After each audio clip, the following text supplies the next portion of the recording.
for the ones that dare to doubt me. Here's to the ones that went there without me. To the friends that once cared about me. Why then are you scared to scout me? Leaf sprouting, I'm eating out, eat kraut, be sour than kids scream and pouting.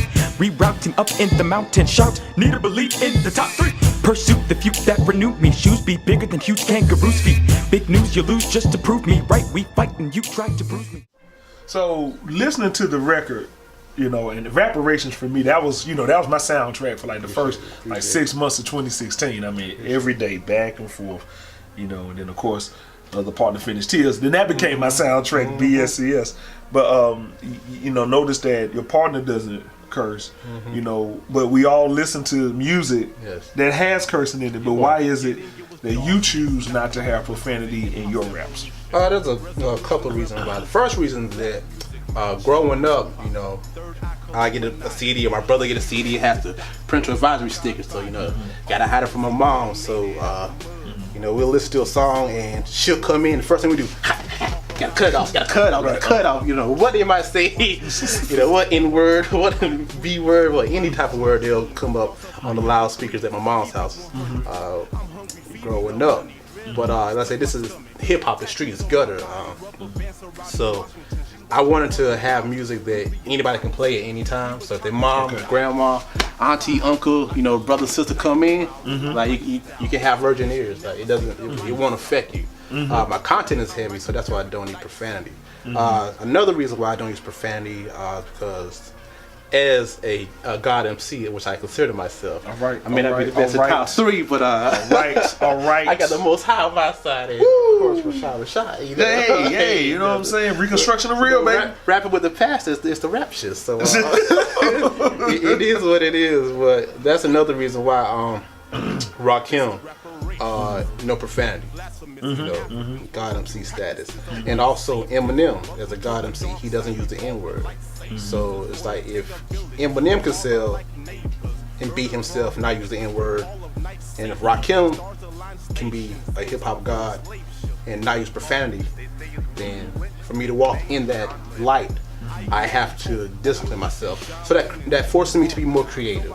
Okay. It really does. So instead of you know, saying a rhyme, a word that rhymes with duck, I can say something like forno. You know what I'm saying? Okay, yes. Carnal knowledge, something like that. So it's being more expressive. Because you just mentioned Rakim and Eminem, just curious, could you tell me like what artists either influence your style and or who are your favorites? Okay. You know, period or now? All right.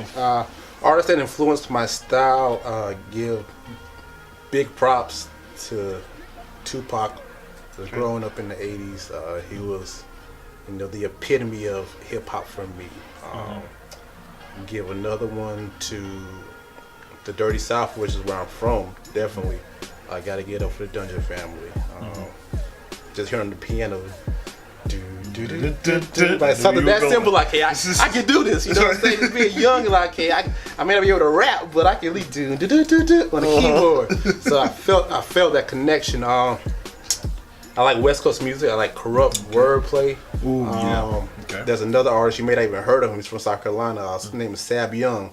He's like young, like before there was a Young Dro. You know what I'm saying? Like, you know, real fancy rhymes, just fun, but the rhyme scheme and the pattern is the same throughout. Okay. He's saying so much. That's one thing I do like, because it's wordplay.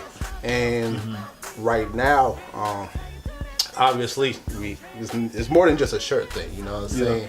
Because everything that I've done in the rap game, you know, not talking about on the school tables or just ciphering in the county, you know what I'm saying? But like some real stuff behind the studio will be with you. So like, you definitely influenced my style, and for me to be in the same booth with you, and see how, you know, you do your thing clean. You're not like a quote Christian rapper, but everybody knows who you are and where you stand. So it's like that righteousness, I try my hardest, you know what I'm saying, to put in my music and keep it real, you know what I'm saying? So I do respect you and wordplay. You have a doctor's degree, so when I get in the booth, like, I may not have a doctor's degree, but I can compete on this platform. You know, we can go toe to toe now.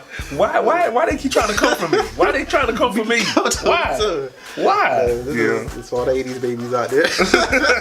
We grown up, we still 80s babies, forever. But yeah, and that's another thing.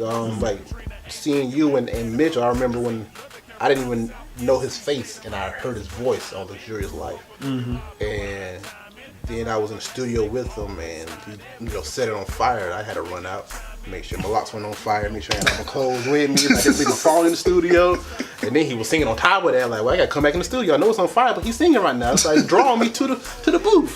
So like seeing like tangible artists, that's one thing I like. And those that are like-minded, because if you give me a track, you don't have to tell me what it is. I'm gonna do my thing. We're gonna get together. It's gonna be on the same page.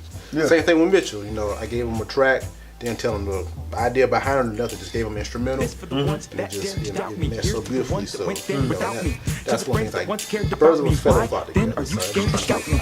Leaf sprouting out, eating out, eat kraut, be sour than kids scream and pouting. Rerouting up in the mountain, shout, need a belief in the top 3.